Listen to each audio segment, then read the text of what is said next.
What's up, everybody? I am back, blue and silver, ready to talk Detroit Lions. This is my second video. I want to talk about why the Detroit Lions will win the division. It's going to happen.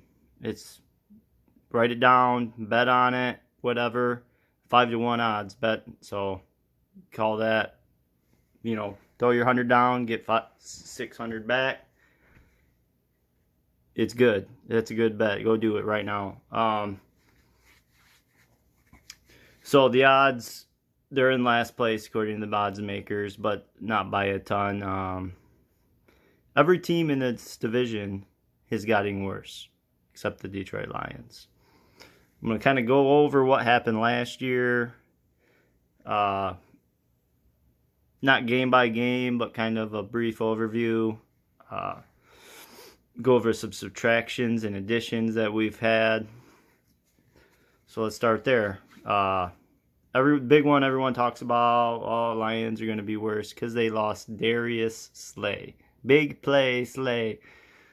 Big give up play Slay, I call him. But yeah, he hasn't been the same since 2017. I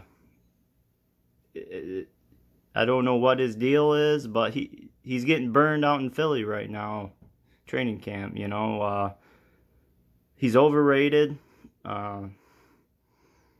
So what did we do to replace him? We got rookie Jeffrey Okudah in the first round, pick number 3. He's going to be a great player. It might take him time. It might take him halfway through the year.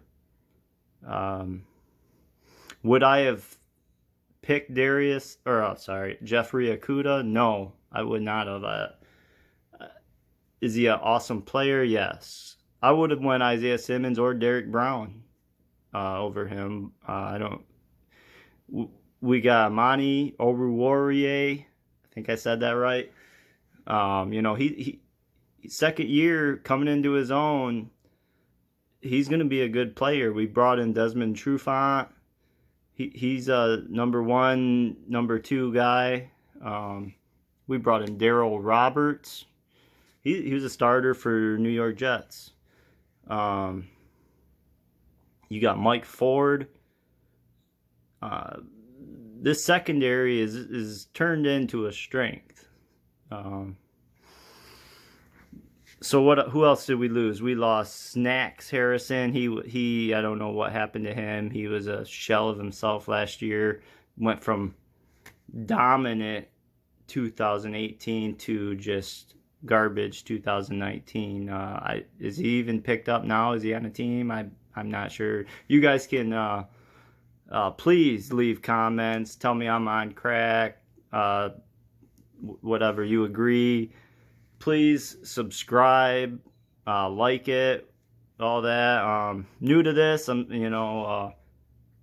that first video was pretty nerve-wracking. So was this one, but try to get some quality content for you guys. But so Snacks, who was he replaced by? Danny Shelton.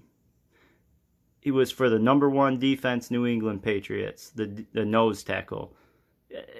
He's got to be a top 10 nose tackle in this league, and maybe even higher, because how many teams have true nose tackles like that? It's the league's kind of working to a more smaller type 3-4 technique defensive tackles, so but he's been tearing it up in training camp. I guess he was tearing up Ragnow. Was it yesterday? I believe he was tearing up Ragnow. Ragnow is considered one of the best centers in the league, so I'm excited about that. It's probably the biggest addition we've got. Talking about New England defense, number 1 defense last year, we got Jamie Collins, Deron Harmon, and Danny Shelton. They're all starters on the number 1 defense. I don't know how people are sleeping at so much on the Lions this year. I do got some faith in Patricia. My last video was, look, you got to get better. I want to see a playoff win. but it's gonna happen. He's they're gonna get better, and the offense is gonna get better. But go back to who else we lost. We lost Graham Glasgow. I don't understand that one. I really don't. Was he a Pro Bowl player? No. But we had the cap space to keep him. I just don't understand that one. You could have still drafted Jonah Jackson and kept Glasgow, and then Dahl as a backup. Dahl could have been a backup, guards and center, just been the all-around backup. That would have been great. I don't get that one, but you did replace him with Jonah Jackson in the draft, who's supposed to be a terrific player. He's starting out in camp from day one. They're not even moving him. He's holding it down. He's doing a good job. So I don't see a very much of a drop-off there, if any. You lose Wagner. Wagner was garbage, especially in the run game. Just had no push, And then who do you get for him? Let's see if I can say this. Haloti. No, I'm not. Okay, Big V. I just lost it. Big V. He is a run blocking tackle, but he's very underrated in pass blocking. And you give this guy more reps, he's going to be a good one. I think the money was well worth it. You watch his previous games in the Super Bowl, and I think he played some left tackle even years before that, and did a great job. You can tell he has really good athleticism with his size, good feet work. He can get in that second level really well. The run game is going to be better, no question. No question. If Stafford stays healthy, this offense is going to be insane. It's you added Swift to the passing game. I believe he's a third down back. Yeah, he can do it all, but I don't see him taking a lot of carries away from Kerryon. It's going to be probably, let's say, first and second down, probably 60-40 Kerryon. But Swift's a good player. He's Javid Best 2.0. That's what he is. And Javid Best was awesome. I loved him, but not a lot of power there. We'll see. I like both guys. They need to both stay healthy. But Luke Kennard, another one a lot of fans don't understand why you release him. He was a captain. He had, I think he may have led the team in sacks, 7 or 8 sacks. But the guy rushed the passer almost every single play, almost every down, and it's really not too productive. I'm not making a big deal out of losing Kennard. Clearly, they have someone they trust who will do as good of a job, and I think it's mainly Austin Bryant. Unfortunately, he's hurt right now, and I don't know when he'll be back. But they moved over in training camp. Christian Jones has been playing that jack role, and he's going to be just as good as Kennard in that jack role. He's better. He's probably better against the run and holding the edge than Kennard was, to be honest. Maybe not quite as good at rushing the passer, but we'll see. But I think for the passing down plays, you got Julian Okwara is going to be coming in there, and Austin Bryant, and maybe even Romeo. Maybe go with 4 defensive linemen instead of that jack linebacker. So I'm not too worried about that. I think it's going to be an upgrade. So that's, I think, all of our key losses. Now let's get into additions. I've named some of them. You got Jamie Collins, Danny Shelton, Deron Harmon. Deron Harmon, we didn't have a true free safety last year. You had even when we had Quandre Diggs, he wasn't a true free safety covering that back end. This is a big signing. Tracy Walker can do it, but his best position is kind of in the box. He's a playmaker and kind of not getting everything out of him, just roaming in that deep safety spot. So you're going to get the most out of Tracy Walker. He was awesome last year, led the team in tackles. He's going to be even bigger this year. He's going to have some more interceptions and pass breakups. He's all over the field. So who plays that? They usually play a 3 safety set. 3 linemen, 3 linebackers, and 5 secondary defensive back players. So Tavon Wilson, he gets a lot of blame. Dude was a decent player, but they got big hopes for Will Harris, second-year player, and then they brought in Ron Curse, who I think is going to win that role, but unfortunately he suspended the first 3 games. So hopefully Will Harris steps up and can do a good job. That's his true position. Last year he was playing that kind of more of a free safety role, or Tracy Walker's role that Tracy's going to play this year, and it's kind of he's more of that Tavon Wilson type of defensive back. He's going to be blitzing.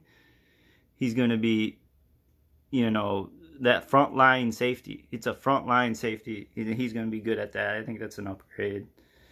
Cover the tight ends, running back coming out the backfield,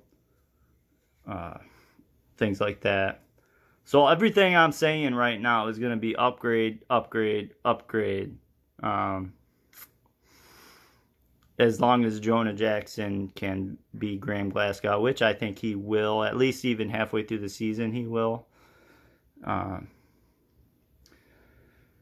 So who didn't I mention? Quintez Cephas. I am huge on Quintez Cephas. He's a rookie wide receiver. He's not going to come in and tear the league up with the depth of wide receiver that we have. He will absolutely make the team.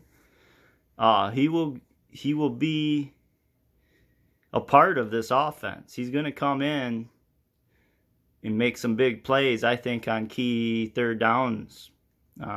He's going to spell Amendola.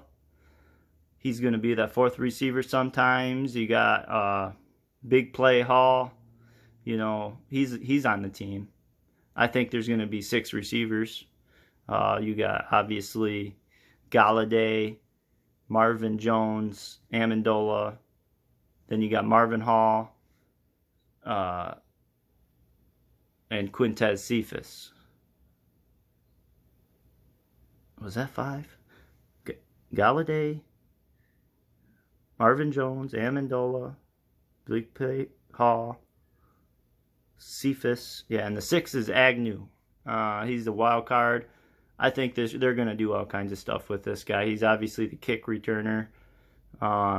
They're probably going to put him in the scat back. I see him being a scat back on like 3rd and longs, 3rd and 10, 3rd and 15, 3rd and 20, whatever.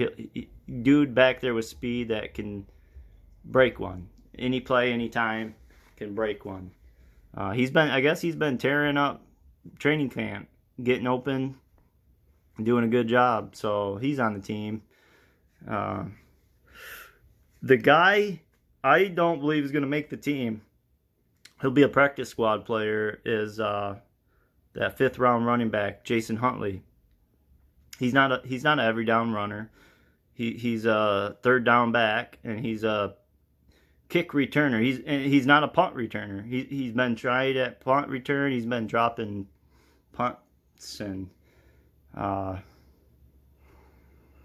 I don't think he'll beat Agnew at the kick returner job, and I don't think he'll beat Ty Johnson as a running back. So unless one of these guys get hurt, Swift or Ty or Carry-On get hurt, I don't see Huntley making the team. I think that was a dumb draft pick. I really do. You should have went defensive line there.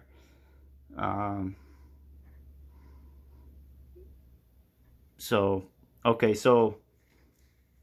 another, I haven't named all the additions. The big time addition that's underrated, the biggest underrated addition is Nick Williams. Dude was actually dominant for defensive tackle last year. This dude is a really good pass rushing defensive tackle, and he's good against the run. He I don't know where he came from. He came out of nowhere. Been in the league, I don't know how many years, 6 years maybe. Came out of nowhere last year for Chicago, but he was good. I mean, just watch the Lions game. He sacked, at that time it was probably Driscoll, I think.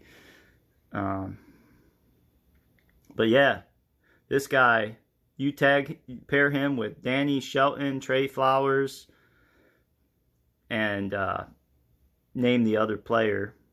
You know, it's a number of different players that might be that fourth rusher.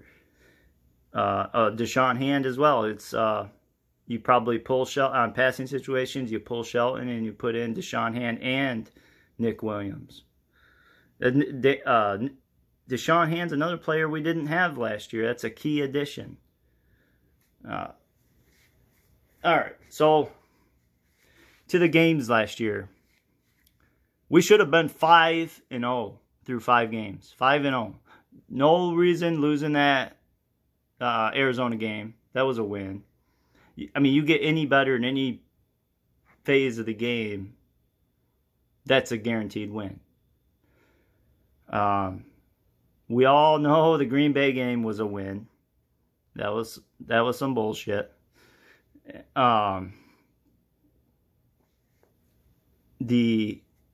We beat the Super Bowl champ. We should have beat the Super Bowl champions, Kansas City Chiefs. That game was, I mean, you got Carry-On fumbling on the half-yard line, and they return it for a touchdown. And then just that play right there, I mean, we had that game won. Again, you get better in any phase of that game, and we win that game. Some bad calls in that game. Hopefully, all we got to do is prove that we can win some games, and we're not going to continue to get screwed over by the referees. We do get screwed over, but it's because, for one, we've never had a good coach, and we've never been consistent. We just don't get respect. And we're not going to get these calls until we get respect. And that means winning. So that pretty much wraps up everywhere we're going to get better. And even with our backup quarterbacks after Stafford went down, the only games we were completely out of were the Minnesota games. And even the Bucks, the final score, you know, that don't tell the full story. I think they scored a couple late touchdowns late in that fourth quarter. We were totally in that game. Basically every single game we were in with Jeff Driscoll and David Blau. This team was good last year, and we just found a way to lose every single game. Talking about beating Green Bay twice, Kansas City. I mean, these games, them were basically dubs. But yeah, take it to the bank, go bet on it. I would. I put a bet on it, you know. 5-1 odds. The odds makers, I guess it's the best bet for as far as making money. It's in the NFC North. They say it's the best bet. So yeah, thanks for listening. Make some comments. Tell me how you like the videos, any more content you want me to talk about. Please subscribe and like. All right, go Lions.